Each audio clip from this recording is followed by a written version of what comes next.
The Newshour Special Edition.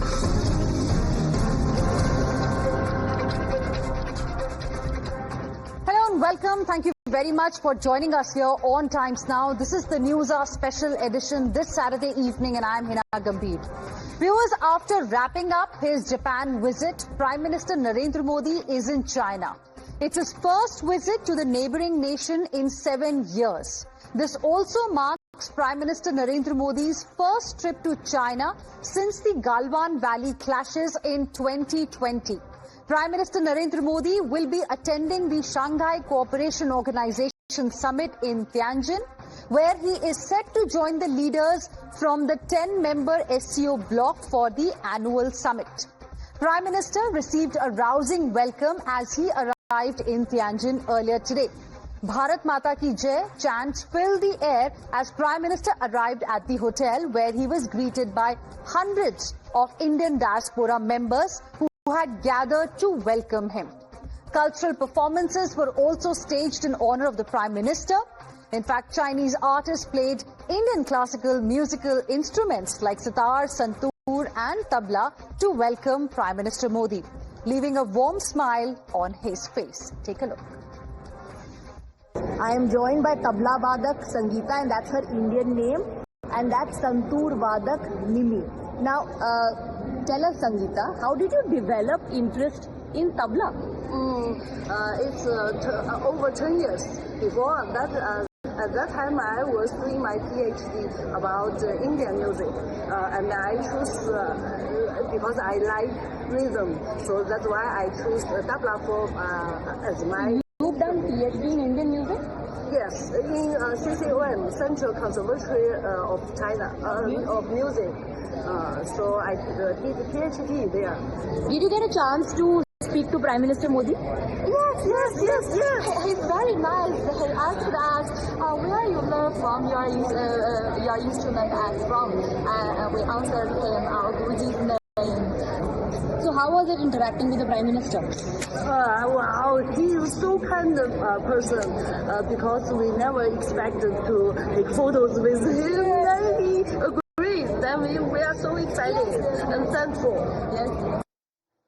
Now, viewers, the world will be watching the developments in Tianjin very, very closely as New Delhi and Beijing work on resetting their relationship amid US tariff onslaught. Remember, US has imposed 50% tariffs on India, which includes a 25% duty specifically targeting India's purchase of Russian crude oil. Prime Minister Modi will hold bilateral meetings with Chinese President Xi Jinping tomorrow and with Russian President Vladimir Putin on Monday. While in Japan, Prime Minister had signaled India's readiness to advance bilateral ties with China based on mutual respect, mutual interest and mutual sensitivity. Prime Minister Modi said, stable, predictable and amicable bilateral relations between the two countries can have a positive impact on the regional and global peace along with prosperity. Now, importantly, Prime Minister Modi noted that improved Indo-China ties were crucial for a multipolar world. Similar sentiments were expressed by China's Foreign Minister Wang Yi when he visited India earlier this month. He called for win-win cooperation between the two nations, underscoring that India and China should work as partners instead of adversaries.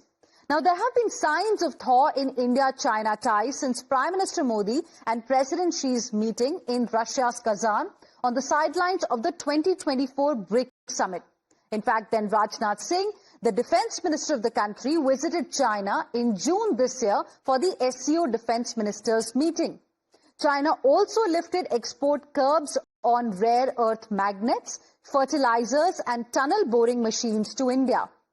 So we ask tonight, are we looking at a possibility of resetting of ties for good between India and China, or is it just a perception? How will Trump administration be viewing the coming together on one stage of three big leaders tomorrow? Prime Minister Modi, President Xi and President Putin. Remember, SCO is almost 40% of the world's population. And lastly, will the India-China-Russia troika shape a new order, a new global order in the wake of economic challenges presented by Trump's tariffs. And that's something that we are going to be discussing this evening on Newshour Special Edition this Saturday evening.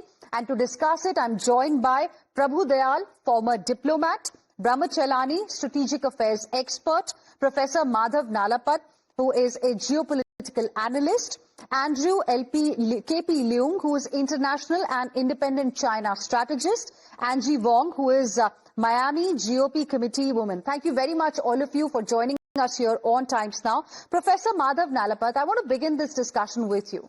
I want to ask you, there were geopolitical tensions, high-octane geopolitical tensions between India and China starting 2020. Now, we are seeing Prime Minister Narendra Modi visiting China for the SCO Summit. All eyes are going to be on that bilateral. Could you tell us a little bit about the significance and what your expectations really are as far as ties between India and China are concerned? Well, I would certainly hope that the Chinese side will be true to their word and have a win-win cooperation, which basically means that both sides will benefit from it. There has been an effort. I mean, recently, some of the Chinese experts on India, whom we have been in contact, they say that, for the boundary dispute should be kept separate from trade. Well, that's frankly something that, in my view, is not in the Indian interest. The boundary issue cannot be separated from trade, just as the Prime Minister said regarding Pakistan, blood and water cannot flow together. So I think we should be very careful to see whether in practice the Chinese side is really making a win-win situation.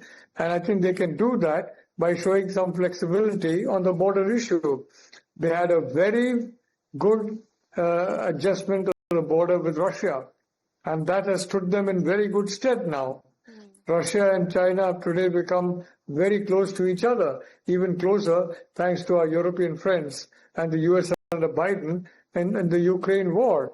But the fact of the matter is that there has to be a similar understanding with India, and a similar, spirit has to be shown by China as it showed to Russia. And that situation, if that is done, I can assure you that there's no question of a reset in ties, and there's no question of India, Russia, China becoming a reality. But as of now, I don't see many signs of that happening. Okay. Thank you. Interesting views there. I want to go across to Andrew as well on the specific point about resetting of Indo-China ties, because there are different views emerging on this particular issue. There are people who are extremely cautious. Some, in fact, are calling it a watershed moment, between India and China. I want to ask you, how is China looking at this particular bilateral that's going to happen tomorrow between the two leaders? There is trade deficit, which is a cause of concern for India, plus there is trust deficit as well. And how can we keep border issue out of this bilateral, that is expected tomorrow? Well, the border dispute has been going on many, many decades. And this is a legacy of history. Don't forget that the current border was drawn by British India, including what was part of Tibet and is now become a province of India. And that border was withdrawn by British India, invaded at the time the Qing dynasty, China. So that's history. And then along with other border disputes and around Kashmir and so on, I don't think that these both countries could concede on territory. And it's likely to carry on for a long time. But both leaders decided to de-escalate a couple of months ago, and so as to stabilize the relationship.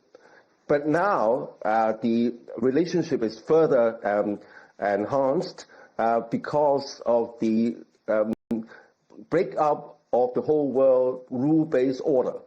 the rule-based order founded and led by the United States after the Second World War. And then Trump is now trying to remake the world, bend the world to American first, American selfish interest, trampling on other countries' sovereignty and development interests, not only against China, but against its allies, India, and also against its long-established the transatlantic partners in Europe, not least other countries in the global south. So what we're seeing now is a rejecting the world order back towards a more rule-based order, which of course has benefited China hugely since the end of the Second World War. And towards a kind of more cooperative environment, whereby countries can cooperate in spite of differences. So this mantra about that, oh, you either resolve the border disputes or nothing else can go forward.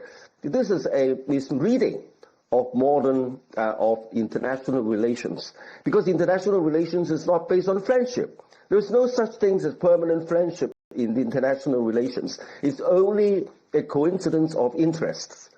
So the development interests of both countries like India and China, there is a lot of commonalities, grouping with challenges like relief of poverty, and then the energy security, and development, bringing benefits to most of its people.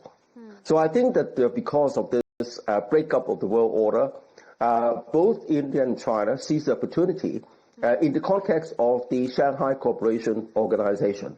Now, the Shanghai Cooperation Organization includes not only China and India, but other countries, key players in the global south, including, of course, the founders, China, Russia, and the central landlocked countries in Central Asia, but also the countries presiding over the so-called Middle Corridor, which is the corridor connecting China through the Caucasus to the rest of Eurasia, to Europe.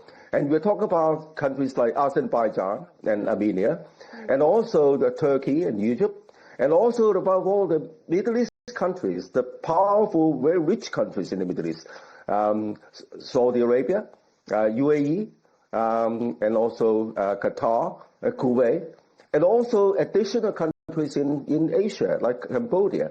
So I think that these are the key players of the global south, whose interests are being seen to be trampled upon by American unilateralism. Okay. And they're finding common grounds not to form a bloc against the United States, because no country wants to make an enemy of the United States, not least China, of course not India. But then they're recalibrating relationship with the United States, which just seem to be increasingly unpredictable and less reliable, but also recalibrating relationship amongst each other, in spite of differences, not just getting rid of these differences once for all. This is unlikely to happen. Okay. Mr. Brahmachalani, diplomacy is a space full of shifting sands, and some interesting views have been put across by Mr. Andrew as well on how China is looking at it. Definitely, I think you will also agree that it is the current geopolitical situation, what America is doing with India and China. It has perhaps pushed both countries together, India and China. But how do you see what is going to happen tomorrow? What are your sort of expectations, from both the countries? First, let's be clear on one thing. This is Modi's Reset 3.0. He began his first reset in 2014, soon after becoming Prime Minister, when he hosted Xi Jinping in India. That reset ended in disaster with the Doklam standoff and then the subsequent capture of Doklam by China. Then came Reset 2.0, which led to the Wuhan Summit and the summit in Mahabalipuram in India. That reset also ended in disaster with the Chinese encroachments on key borderlands of Eastern Ladakh in April 2020.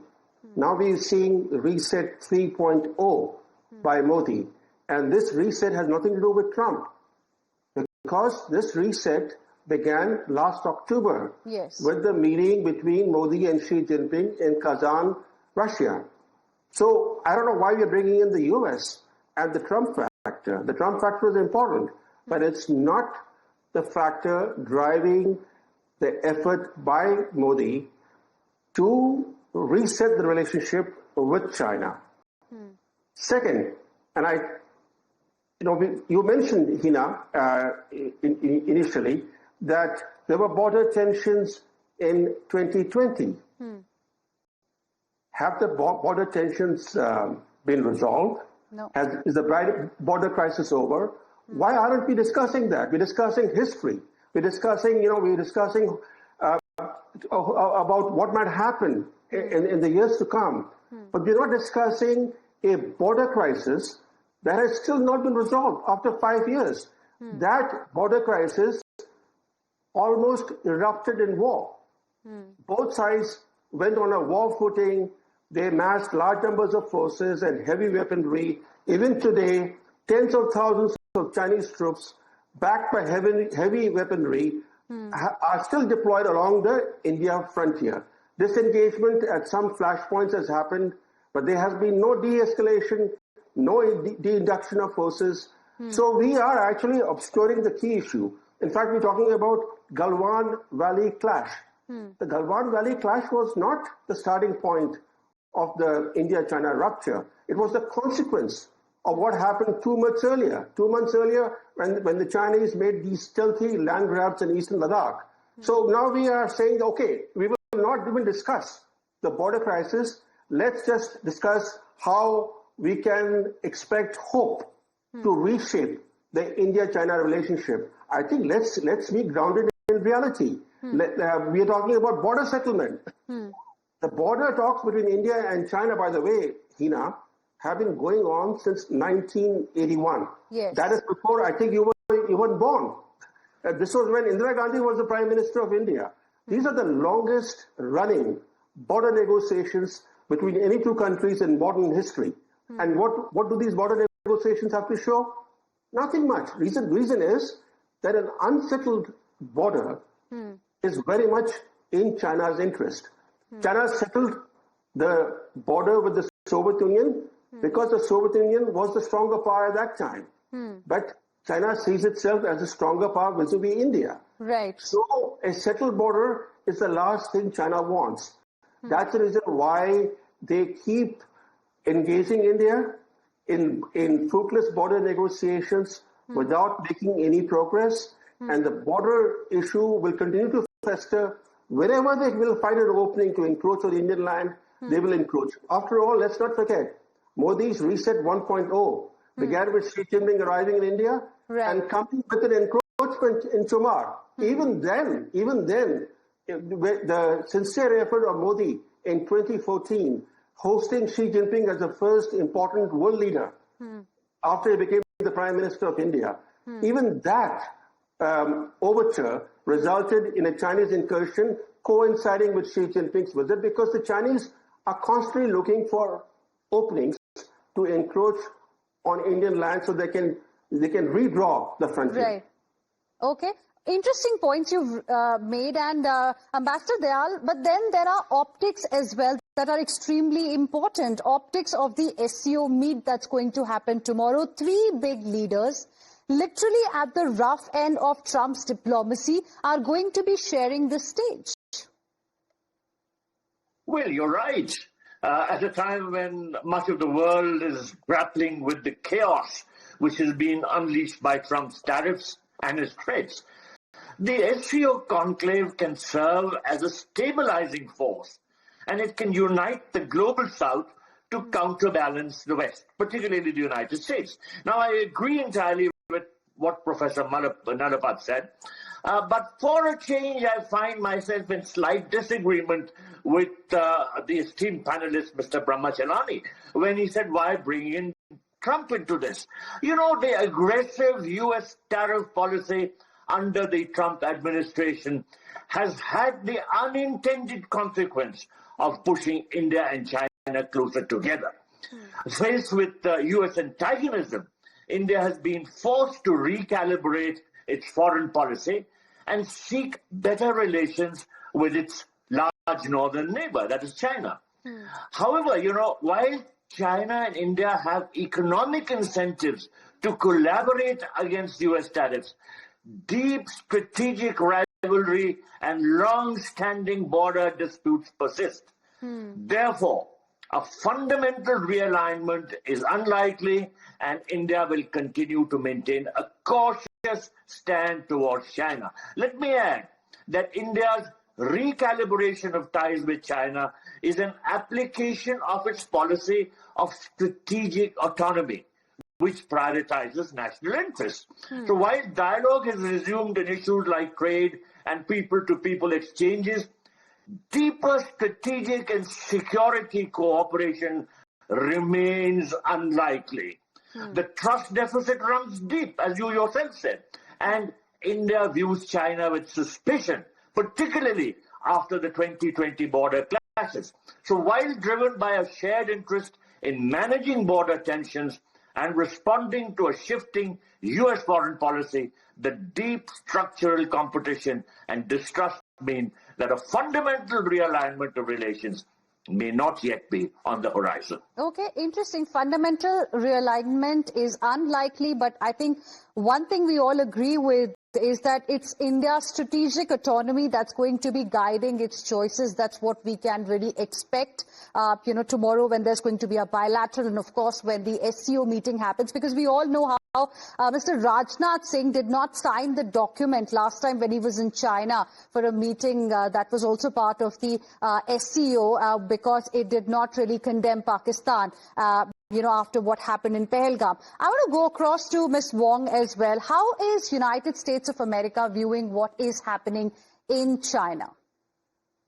Yeah, I think the SCO meeting is not very much covered here in the U.S., certainly not on our televisions or in our news, mainly because we see this as a photo op. We see this as Putin, Xi, and Modi getting together to try to offer a counterbalance to what we saw just a few weeks ago at the White House, which is President Trump with NATO leaders, with the EU, and Zelensky. So I think this is a nice contrast between the two. But at the end of the day, I don't hear much coming out from the Trump team about the SCO meeting, although we are certainly watching because, this is an interesting new development that China and India are teaming up together, or so at least it seems, and, kind of retying their relationships. We find this as a positive thing. What I'm looking forward to most over the next 2 days is the innovation and the technology news coming out from this region. Certainly the biotech, the AI, the defense tech, and also some of the energy innovations that may be coming out. I don't see this as a him versus her or, this alliance versus that alliance. I don't think it's that at all. We're actually looking at this like, well, how do we all play together? Now, I know, U.S. politics and Trump doesn't always project the play along well together scenario, but we're certainly looking at this as a positive move versus a defensive move. Okay. But, it really depends on how all this is aligned. But, we certainly are, we'll continue to have a great relationship with the global South.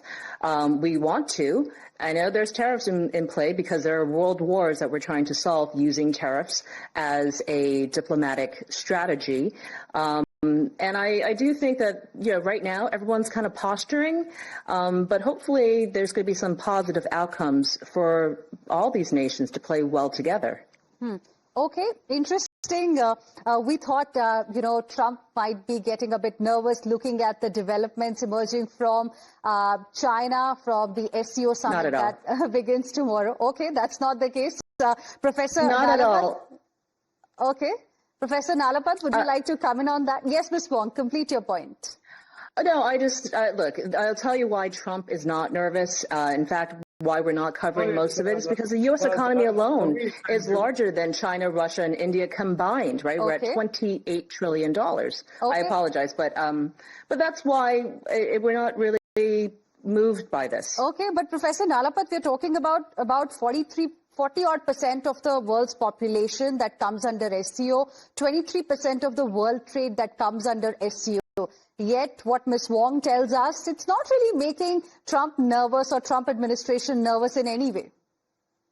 Well, I don't know. I mean, I'm really congratulating Ms. Wong for having access to the inner circle of the Trump dispensation, because that, to my understanding, is to family members and close friends. Ms. Wong will be belonging to one of these two segments. The fact of the situation is that as far as India is concerned, look, India came to the Prime Minister Modi flew to Tianjin from Japan. There's a statement in that. Prime Minister Modi had a very long conversation with President Zelensky about peace in Ukraine. There's a statement in that. And yes, it shows that India is autonomous of any effort by any big power to push it around, to bully it around, certainly under Narendra Modi, and that India will do what is considered necessary in the Indian interest. So I just want to point out the symbolism of the Prime Minister coming to China after visiting Japan, and the symbolism of his telephone call with President Zelensky, because Modi has been a very sincere peacemaker. Right from the beginning of this war, he has called for peace incessantly. He has never changed that tone. He has been incessant in his call for peace. And unlike some other players on the world scene, he doesn't claim to be, securing peace all over the world. But we would certainly like to have a peaceful border. But I repeat, the reality of the situation is that China has to do with India what it did with Russia. I mean, to talk about Soviet Union, it's almost entirely Russia. And so far, I don't see any signs of that. But frankly, such a step, I said from the very beginning, the land that China is looking at, as far as India is concerned, is nothing compared to the massive gain that will come to China for India and China to be genuine friends. Okay. You have to make some sacrifice to make some gain. They made some sacrifice. They got a lot of gain from that, where Moscow was concerned. And a similar spirit has to be shown to New Delhi. So, but as I said, as of now, I see no sign of that. Okay. Instead, I hear more of the same rhetoric. Oh, no, let's do business. Forget about the border for time being. But for that time being has gone on for decades and decades. Right. How many more decades will that time being be? Okay. Mr. Brahmachalani, now as Professor Nalapat spoke about the conversation between Prime Minister Modi and Ukraine's Zelensky. In fact, Zelensky has responded as well, wherein he's given details of the conversation that we had with Prime Minister Narendra Modi. Do you also believe that Trump administration is not going to be really concerned about what happens tomorrow, as Ms. Wong suggests? If you're talking about the SCO, the SCO has been in existence for 25 long years. Has it reshaped international geopolitics? What does the SCO have to show of 25 years of existence? But the circumstances today are very different from how they were perhaps last year or a year ago, a year that Prime Minister Modi decided to give it a miss. In the last 25 years, since the SCO came into existence, the world has fundamentally changed. In this century, the world has been in flux. You're talking of the last 1 year, the last 25 years have been very turbulent. Crises, conflicts, and wars in the last 25 years have reshaped the world. What has the SCO's contribution been? The reason why I ask is that the SCO lacks cohesion or shared objectives. It has no shared objectives. And if India was not a member of the SCO, how would SCO be perceived today? It will be perceived as an anti-Western club of autocracies, because India is the only democracy in the SCO. In fact, all the other members of the SCO are partner countries of China in the Belt and Road Initiative. India is the only exception. India is the odd man out in the SCO. But what is important to know is this. China is increasingly in the driver's seat in the SCO. China sees the SCO as its own initiative, its own creation. After all, it bears the name of a leading Chinese city, Shanghai. The SCO has a permanent secretariat in Beijing. And so China looks at the SCO as its own baby.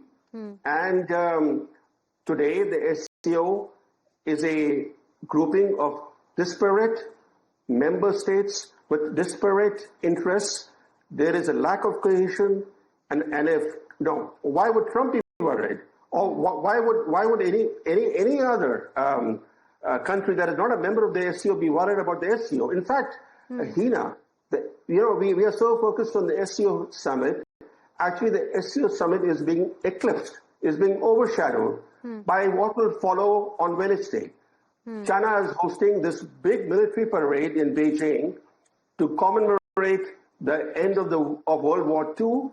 And in this military parade, which will be a big display of Chinese military power, the guest list is very important. The guest list comprises the world's strongmen. It's a who's who of the world's autocrats, from the North Korean leader Kim Jong-un to the presidents of Iran, Vietnam, Belarus, Russia, a number of other countries which are autocracies. That is the big event. That's a bigger event with greater international participation. But the participation is coming mainly from the world's leading autocrats. And I think that military parade will certainly be noticed in the US. It'll get a lot of attention on the front pages of American newspapers, but not the SCO, because the SCO has no teeth. It is China's baby, and will remain China's baby. Okay. Ambassador Dayal, do you agree? Because the other view that has also come on this particular aspect that Mr. Brahmachalani mentioned just now is that perhaps the identity SCO is looking for, has been looking for all these years, perhaps this meeting that's going to happen tomorrow in 2025, could give it what it has been waiting for. Well, I agree with Mr. Chelani on this point. The SCO really has not achieved much, and the way it is structured, the sort of membership it has, I don't expect it to achieve much. And in the context of India-China relations, where, of course, the Indian media has focused a lot on the SCO Summit, the primary obstacle to full normalization is the unresolved border dispute. And this certainly impacts the sort of interaction we have with China in the context of the SCO. Let us mention very categorically that the situation at the border is unresolved. It remains fragile, despite some progress on de-escalation. Now, India has insisted on restoring the peace and tranquility that existed on the border before the deadly skirmishes. But China wants improving the overall bilateral relationship irrespective of the border issue, as some of the earlier panelists have pointed out. This is not acceptable from our point of view. So this fundamental discord does overshadow the sort of functioning of the SCO, because India and China are two of its most consequential members. And in view of the sort of relationship that really exists on the ground between them, the overall ability of the SCO to achieve anything remains very questionable. Okay. Mr. Andrew, now that's an important point as well. Trump tariff might have pushed both these countries together. Maybe they might have accelerated this movement, like Mr. Chelani also mentioned, that it began in October last year. But then the fact remains, unresolved border issues is one. Second, how China has supported Pakistan during Operation Sindoor. I mean, these issues are also extremely important for India. These can't be ignored, and these are bound to come up perhaps in the bilateral that happens tomorrow. First point I'd like to make about China's, India's position on the SCO is that, of course, the SCO was founded by Russia and China, along with the landlocked Central Asian countries in the first place, before India wanted to join. I mean, India was not forced to join by China voluntarily. voluntarily join the SCO, suggested that obviously, in the eyes of President Modi, the SCO is a very useful platform. Secondly, the SCO now, it existed for so many decades, is very different SCO. I mean, as I pointed out earlier, it includes the key players in the Middle East. I mean, powerful countries like Saudi Arabia, and then the Central Asian, Qatar, and so on, the UAE, and Turkey and Egypt. So it's a very different SCO, and also coming at a time when the whole world order is up for grabs, as it were, and affecting a lot of countries in the global south. So I agree that, of course, that there are bound to be a lot of differences. That the differences are, as I pointed out right from the start, are bound to remain. And to insist that China sort of give up their claims, give China's claims, it's totally unrealistic. Because in China's view, for example, the whole Tibet, before British India invaded Tibet, and it was part of China. There's no way that the Chinese nation would concede that its claims on the rest of the original Tibet territory, which was forcibly redefined by the British India. But that was history. History can be left aside, and in the eyes of both nations, both leaders, it's a time to look at the future rather than the past, without agreeing. They can agree to disagree, but without agreeing on any kind of concessions.